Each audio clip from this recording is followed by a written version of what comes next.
Welcome to The Terrible Take, a daily segment telling Steelers Nation what's on our mind. I'm Ross McCorkle. Leading up to Week 5's game against the Dallas Cowboys, I was viewing it like an audition game for Justin Fields' permanent quarterback one job. Mike Tomlin finally showed signs of changing his tune last Tuesday when he said there is potential for Fields to be the hot hand even when Russell Wilson is healthy, but they weren't quite there yet. When asked what it would take for Fields to prove that, Tomlin said win. With Wilson seemingly set to be fully healthy for Week 6, that meant the pressure was on for Fields to continue the strong progression he showed over the first 4 weeks. There was no bigger stage than Sunday Night Football against the Dallas Cowboys to prove it.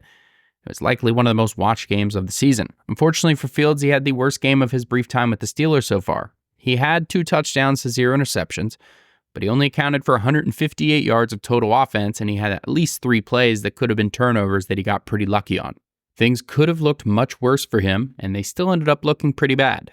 The Steelers brought Russell Wilson in to raise the floor of play for the position. His experience and his track record as a quarterback in the league earned him the pole position that he was given, and he was named the starter and voted a team captain for a reason, just before he re-aggravated his calf injury.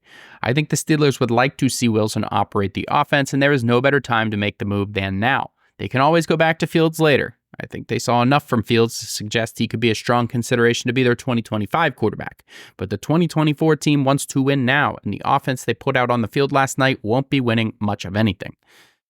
Not that it is a strong part of the consideration, but it isn't too late to keep the conditional pick traded for Fields as a 6th rounder if Wilson plays the rest of the season. Fields won't hit the 51% part of the condition to make it flip into a 4th rounder.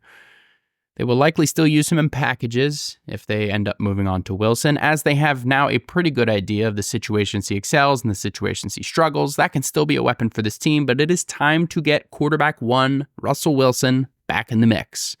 Be sure to follow us at SteelersDepot.com and check out episodes of The Terrible Take every day at 5 p.m. Eastern Time. And check out The Terrible Podcast with Dave Bryan and Alex Kozora every Monday, Wednesday, and Friday.